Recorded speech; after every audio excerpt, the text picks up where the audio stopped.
Good afternoon, every pony. This is WeAreBorg with Ponyville Live, and I'm here with the talented Georgia Ball, author, a writer for the comics of My Little Pony.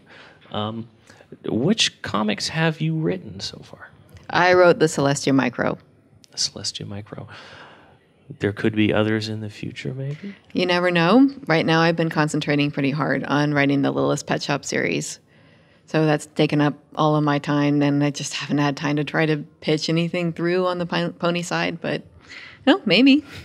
So since you've only done one comic, what sort of preparation did you do to kind of like learn our world, so to say, to properly write it? Well, I was already watching the show, so it was no means something I wasn't familiar with as a whole, but Celestia was a character nobody had really done an episode about or written a comic featuring up to that point. So I had to go back and watch a lot of episodes and went through a lot of things on YouTube where I was just like forwarding through everything until I finally got to that one little bit where Celestia was in it and piecing all of that information out about her together to be able to write some pitches. My original pitch was pretty dark.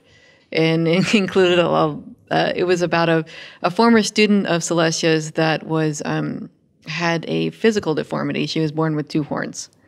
Interesting. Yeah, and the editor loved it, but he said that, well, we're doing this other thing, which turned out to be Equestria Girls, and it's about a former student. Yeah. Really different concept and story, but just the fact that it was about a former student was enough of a concern. So we'll try something a little bit more slice of life, and I went back and looked at it all.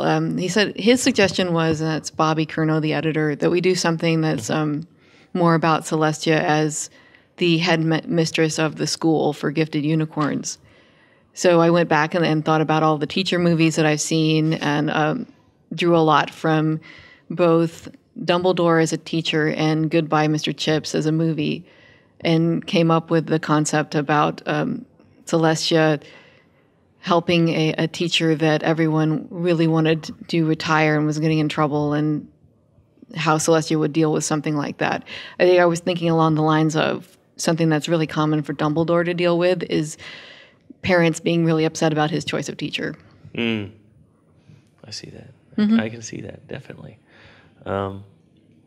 So writing for comic books, that's kind of a very niche thing. Do you do other writings as well? And what got you into, filling in the bubbles?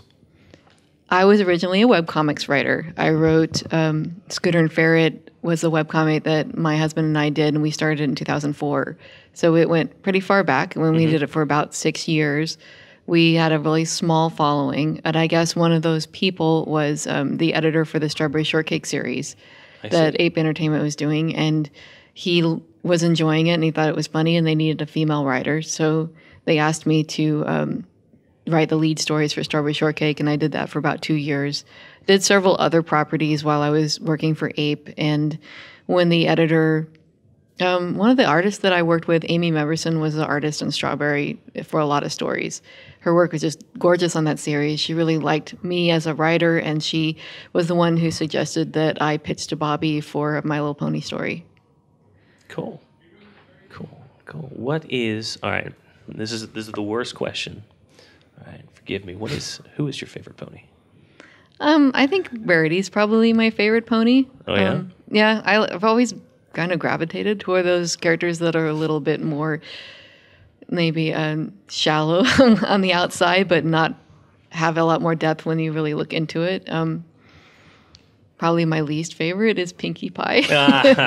There's a lot of people don't feel that way, but that to me, that's like that opposite kind of personality of being like so extroverted and so much about people and fun that it can get kind of grating for somebody that's more of a silent creator. There was a Family Feud game last night, and I think Pinkie Pie was one of the top choices for ponies people didn't want to sit next to. Yeah.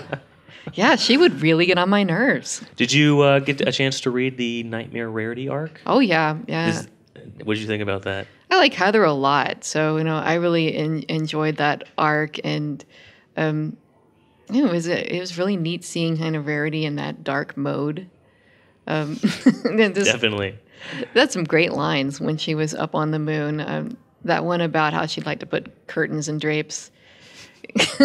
Yeah, it was pretty terrific. So yeah, the comics are given a little bit more leeway than the show is, and so you can go to maybe a slightly darker place, or even with art styles, you have a little bit more flexibility where a little bit more cartoony even with what you can do.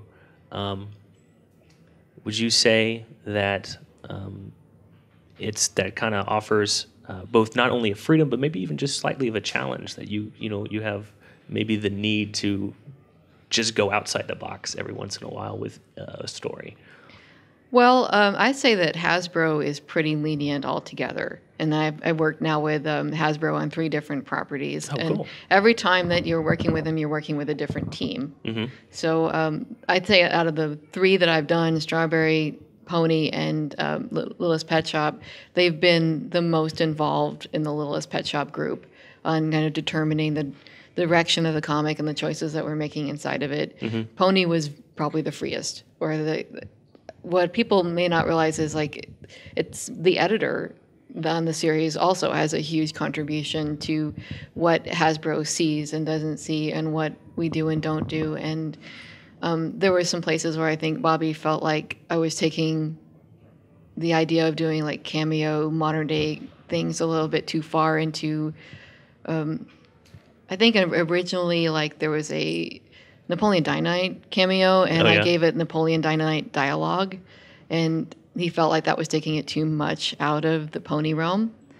On the other hand, Pet Shop has actually had me take out cameos entirely, and we've had to go in and sneak some things visually in without actually putting in the script to say that it's there. So yeah, it varies. It just depends on how involved your editor is, how involved Hasbro is. My editor on Pet Shop is David Hedgecock, and he has really, for the most part, just let whatever I've done go on and see what Hasbro says.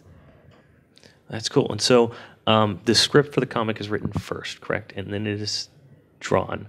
Yeah. And so what do you feel like you get a really good transition from what you envisioning for your story to what's being put on the page? Or do you have to go and whack some artists every now and then? It's like, no. Or or does Bobby really just have this mastermind plan and he's just so good at it? I think for translating, it's all about the artist. And there's a piece between when the writer sends it over to the artist that, depending on the editor, you may not see. There may have been communications going on between Bobby and Amy being the artist of my pony comic, that I didn't hear about or see. But I've always felt like every time Amy's been my artist, and she was on Strawberry and on a pony, that she's really good about, she just puts in so many background gags, even just beyond oh, hey, there's the Mad Men characters. Beyond that kind of stuff, Amy puts in a lot of physical humor that I don't even know if people realize on on a subconscious level it's being put in, especially with characters that are not the ones that are actually doing the dialogue. Whereas with Pet Shop, Nico is he's from Mexico, and he's a really inventive geometric artist. He doesn't put in a whole lot of that kind of stuff. So I usually have to be the one to dictate that. And if I see there's something that I wanted that my script didn't get across, then when it comes back to me to review it, we get it just before the very end to look at. I'm able to go in, and he's always great about it. Whatever I say to do, he'll make the change. Cool. I have one last question for you. Everfree Northwest has a huge writing track, and it's pretty amazing what they've come together, and lots of writers, not only for fan fiction, but other people that really want to maybe eventually get a novel out there. Do you have any advice for them, just to writing?